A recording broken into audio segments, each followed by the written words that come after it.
Hello friends, आज की इस वीडियो में हम लोग एक बहुत ही सुंदर कथा की तरह सम्राट चंद्रगुप्त मौर्य की जानकारी लेने वाले हैं। वीडियो थोड़ा सा लंबा रहेगा पर इसमें आप बहुत ही अच्छी तरह से उनके जीवन को समझ सकेंगे, तो वीडियो अंत तक देखिएगा। ईसा से 350 वर्ष पूर्व की बात है। मगध की राजधानी पाटलिपुत्र का एक अहीर जब अपने बाड़े में गाय भैंसों को चारा पानी देने के लिए घुसा तो एक शिशु का रुदन स्वर सुनाई दिया। वह उसी आवाज की ओर दौड़ा। देखा, एक नवजात शिशु पड़ा हुआ है, शायद अपने उस दुर्भाग्य पर जिसके कारण उसे जन्म के तुरंत बाद ही अपनी मां से बिछड़ना पड़ा। अहीर ने आसपास देखा, शायद उसकी मां यही कही हो, तो देखा पीछे के दरवाजे में एक स्त्री तुरंत मुड़ी और बड़ी तेजी से चली गई। अहीर ने फिर भी उस स्त्री का मुंह देख लिया और पहचान गया कि यह मगध के एक सरदार की धर्मपत्नी है, जिसका पति युद्ध में मारा गया था। कुछ ही दिन पूर्व की बात तो थी, तब वह स्त्री अपना वैधव्य काटने के लिए अपने भाई के पास आई थी। भाई ने अपनी एकमात्र बहन को संरक्षण और सम्मान दिया। उसका प्रसव काल निकट ही था, तब भाई को चिंता होने लगी। बेचारा अपना पेट ही तो बड़ी मुश्किल से भर पाता था, फिर बहन के बच्चे का भार कैसे उठाता। परंतु उसने अपनी चिंता को कभी व्यक्त नहीं किया। बहन भी समझदार थी, इसलिए उसने अपने बच्चे को किसी अच्छे घर के आसपास छोड़ आने का निश्चय कर लिया, ताकि उसका भलीभांति पालन पोषण हो सके। यही सोचकर वह प्रसव के बाद अपनी ममता का बंधन तोड़कर नवजात पुत्र को उक्त अहीर के बाड़े में छोड़ने के लिए आई थी। वह जानती थी कि यह अहीर दयालु है, इसलिए बच्चा अच्छी तरह से यही पल सकेगा और अपने आंखों के सामने भी रहेगा। यही बालक आगे चलकर चंद्रगुप्त मौर्य के नाम से भारत राष्ट्र के सम्राट पद पर बैठा और अपना ही नहीं देश का नक्शा भी बदल कर रख दिया। चंद्रगुप्त के पिता मौर्य वंशीय क्षत्रिय थे। जब वह गर्भ में था तभी वे एक लड़ाई में मारे गए। बचपन से ही बालक चंद्रगुप्त को विपत्तियां और कठिनाइयां देखनी पड़ी। जिस अहीर के पास मां ने अपने बेटे को छोड़ा था, वह भी बड़ा लोभी निकला। चंद्रगुप्त जब बड़ा हो गया तो गांव में एक दिन कोई शिकारी आया। चंद्रगुप्त अपने घर के सामने ही खेल रहा था। दूध मिलता था खूब पीने के लिए और दिन भर खेलना कूदना। बेफिक्री और अच्छे भोजन ने चंद्रगुप्त को परिपुष्ट शरीर प्रदान किया। शिकारी निसंतान था, इसलिए उसने निश्चय किया कि इस बच्चे को अपना बेटा बनाना चाहिए। शिकारी ने आसपास के पड़ोसियों से चंद्रगुप्त के बारे में पूछताछ की तो पता चला कि यह बालक उस अहीर का अपना बेटा नहीं है, और प्रयत्न किया तो असंभव नहीं है कि वह उसे देने के लिए राजी हो जाए। शिकारी ने समझबूझ से अहीर के सामने इच्छा व्यक्त की। अहीर ने कह दिया कि चंद्रगुप्त पर किया गया अभी तक का खर्च कोई चुका दे तो वह उसे चुकाने वाले को सौंप देगा। शिकारी ने अहीर को काफी धन देकर चंद्रगुप्त को अपने साथ ले जाने के लिए तैयार कर लिया। जब चंद्रगुप्त की मां को यह सब पता चला तो वह बड़ी दुखी हुई।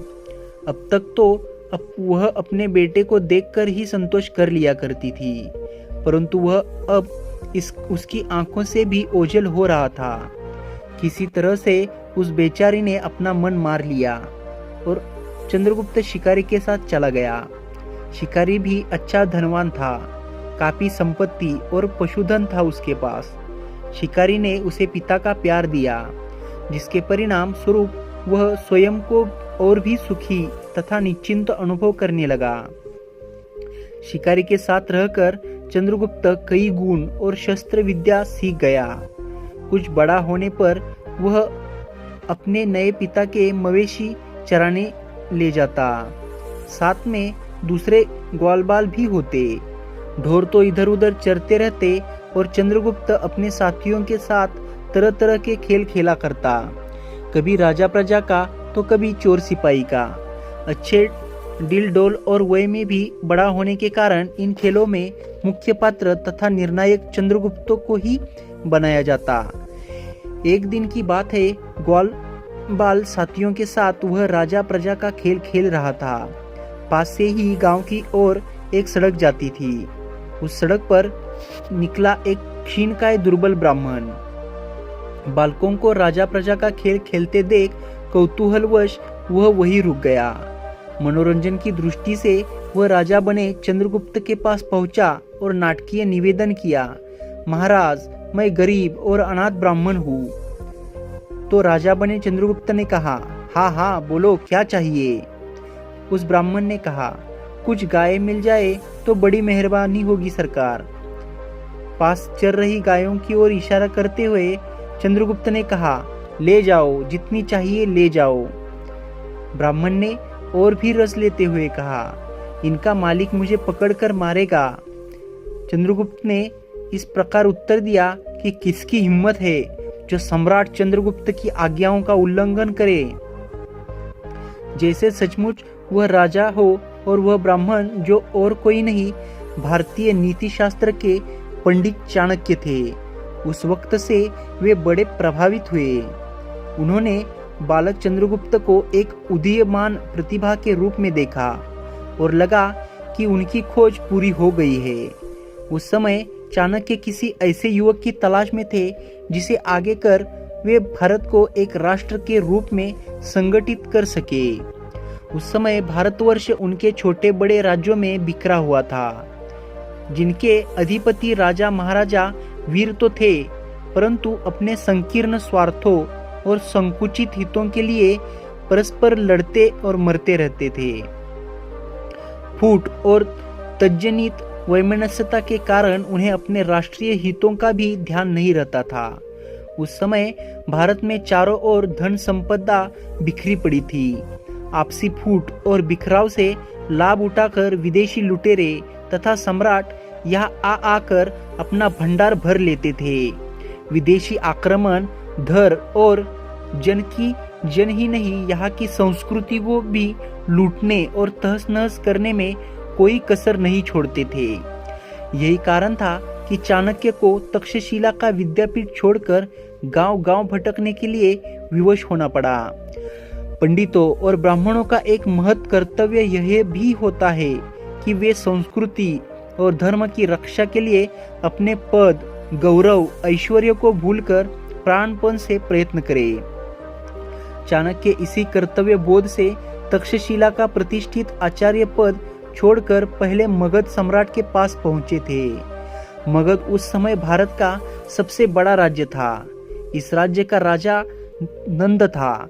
चाणक्य ने नंद को सलाह दी कि वह बिखरे राष्ट्र को एक सूत्र में बांधकर संगठित करे, परंतु नंद को तो अपने विलास भोगों से ही फुर्सत कहाँ थी। इसलिए उसने चाणक्य को अपमानित कर अपने यहाँ से भगा दिया। अब चाणक्य ने समझ लिया कि प्रस्तुत लक्ष्य किसी राजा या सम्राट से पूरा नहीं होगा। उसके लिए तो एक नई ही शक्ति का उदय होना चाहिए जो देश प्रेम, वीरता, संगनिष्ठा और एकता के आधार पर उदित हो। चाणक्य स्वयं तो सन्यासी और धर्माचार्य थे। स्वयं राजनीति में प्रत्यक्ष भाग लेना उन्हें मर्यादाओं के विरुद्ध लगा। इसलिए अपने किसी निष्ठावान शिष्य को यह उत्तरदायित्व सौंपकर इस अभियान का सूत्र संचालन ही उपयुक्त लगा और वे इसलिए योग्य शिष्य की तलाश में इधर उधर भटक रहे थे। चंद्रगुप्त में वह प्रतिभा देखकर उन्होंने भिखारी शिकारी से संपर्क साधा और उसे अपने साथ ले जाने के लिए तैयार कर लिया। चाणक्य अपने नए शिष्य को लेकर तक्षशिला पहुंचे और वहां शस्त्र तथा शास्त्र दोनों सिखाने लगे। शासक स्तर के व्यक्ति को बुद्धि और शक्ति दोनों ही विभूतियों से संपन्न होना चाहिए। चाणक्य ने अपने ग्रंथों में स्थान स्थान पर यह विचार व्यक्त किया है। शासक की क्या सामान्य व्यक्ति के लिए भी बुद्धि बल और शरीर बल दोनों का महत्व अपेक्षणीय है।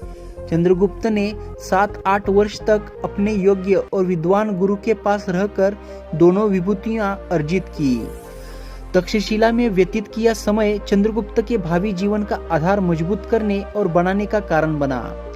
चाणक्य ने अपने शिष्य को शस्त्र और शास्त्र में पारंगत बनाने के साथ साथ उसके चरित्र गठन की ओर भी ध्यान दिया।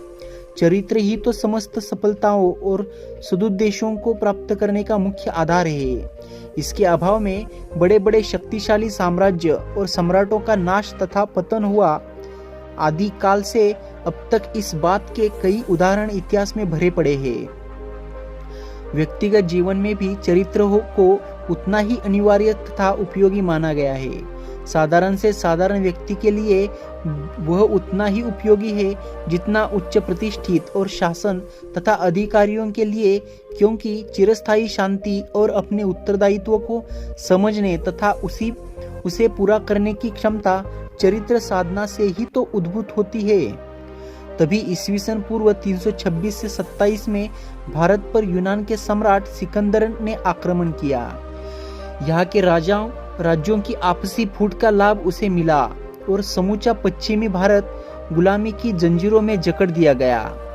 उस समय चाणक्य चंद्रगुप्त को अपना स्वप्न साकार करने के लिए तैयार कर ही रहे थे। दूरदर्शी चाणक्य यह जानते थे कि आखिर भारत को वर्तमान परिस्थितियों और यहाँ के राजाओं की आपसी फूट के कारण एक न एक दिन अपनी स्वतंत्रता खोनी ही पड़ेगी। यह अनुमान सही निकला। चाणक्य इससे संतुष्ट हुए, क्योंकि पूर्व की स्थिति में छोटे छोटे राजाओं से लड़कर अपनी समय और शक्ति को व्यर्थ ही खर्च करना पड़ता।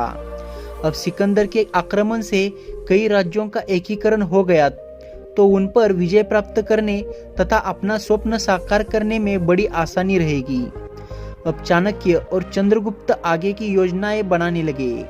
चाणक्य ने अपनी कुशाग्र बुद्धि से विदेशियों को भारत से खदेड़ने की योजना बना ली, जिसके अनुसार एक बड़ी सेना का गठन किया जाना था। इधर सिकंदर की विजय ने सामान्य जनता का मनोबल तोड़कर रख दिया। सेना गठन के लिए इस मनोबल को पुनः जागृत करना आवश्यक था। गुरु और शिष्य मिलकर पंजाब भर में घूमे और वहां के लोगों को स्वतंत्रता तथा एक राष्ट्र की स्थापना के लिए प्रेरित करने लगे। कई लोगों ने उनका साथ दिया। युवा और उत्साही व्यक्ति चंद्रगुप्त और चाणक्य योजना के अनुसार सेना बनाने के लिए आगे आए। सैन्य संगठन का कार्य आरंभ होने भर की देर थी। चाणक्य और चंद्रगुप्त एक संत ब्राह्मण और दूसरा गरीब अनाथ, दोनों की आवाज ने कमाल दिखाया। लोग उनके आह्वान पर अपने घरों से खाना खाकर भूखे रहकर राष्ट्र की स्थापना के लिए आगे आए और अंत तक उनके साथ रहे।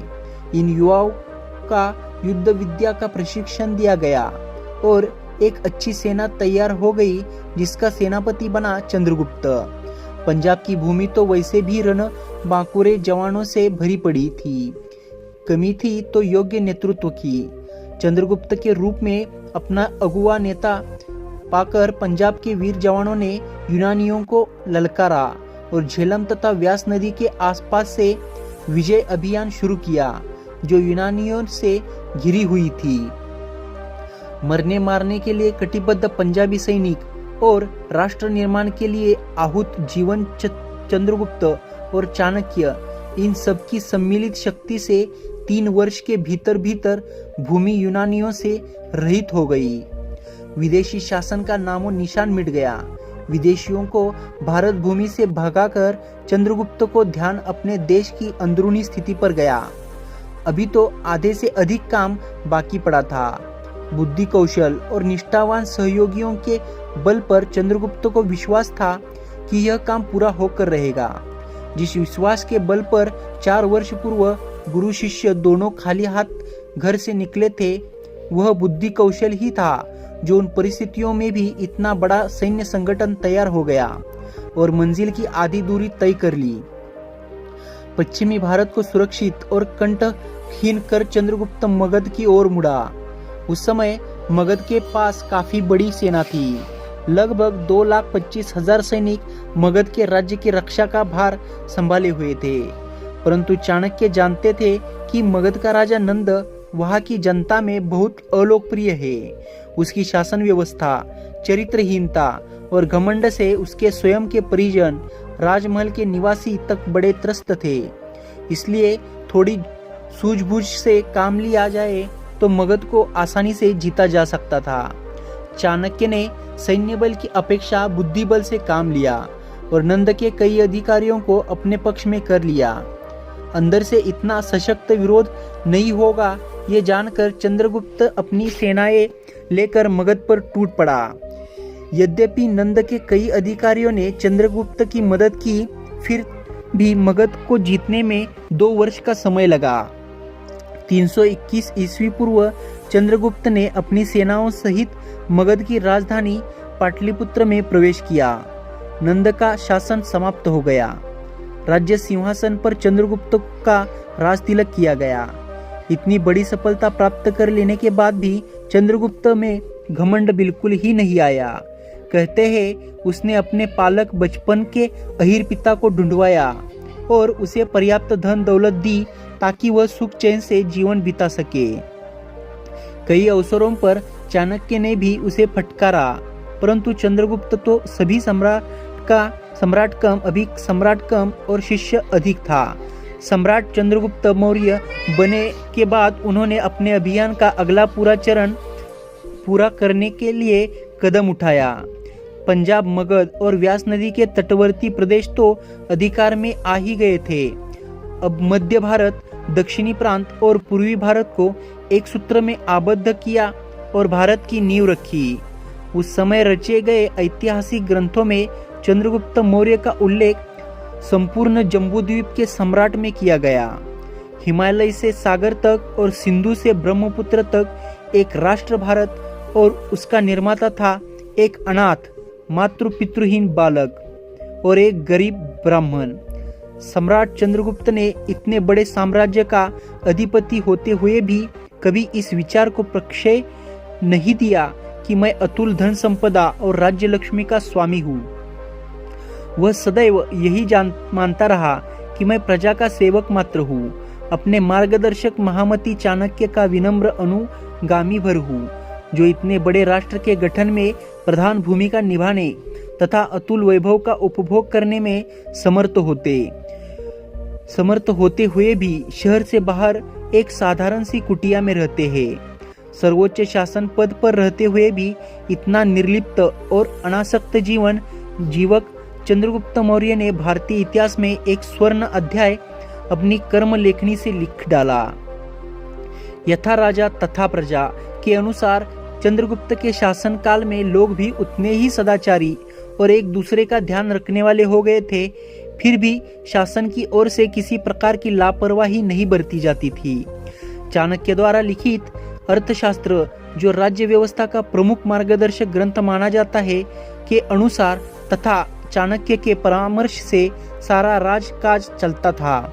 सैन्य संगठन तथा सुरक्षा व्यवस्था इतनी सुदृढ़ बनाई गई थी कि बाहर का कोई भी शत्रु राष्ट्र की सीमा को भेद नहीं सकता था। इतिहास में चंद्रगुप्त मौर्य के शासन काल में ही सेल्यूकस सिकंदर के आक्रमण का उल्लेख भी आता है, परंतु उसे पराजित होकर ही जाना पड़ा। लगभग 24 वर्षों तक राज्य कर 297 ईस्वी सन पूर्व चंद्रगुप्त का देहांत हो गया। तो दोस्तों, ये थी एक महान सम्राट चंद्रगुप्त मौर्य की कहानी। आपको ये कहानी कैसी लगी ये कमेंट बॉक्स में लिखिएगा, और आप सम्राट चंद्रगुप्त मौर्य और आचार्य चाणक्य के बारे में क्या सोचते हैं ये भी कमेंट बॉक्स में लिखिएगा। ये वीडियो पसंद आया तो वीडियो को लाइक कीजिए, शेयर कीजिए और चैनल को सब्सक्राइब करना ना भूलिए। जल्द ही मिलते हैं फिर एक ऐसे इंटरेस्टिंग वीडियो के साथ। तब तक के लिए खुद का ख्याल रखिए। जय हिंद, जय भारत।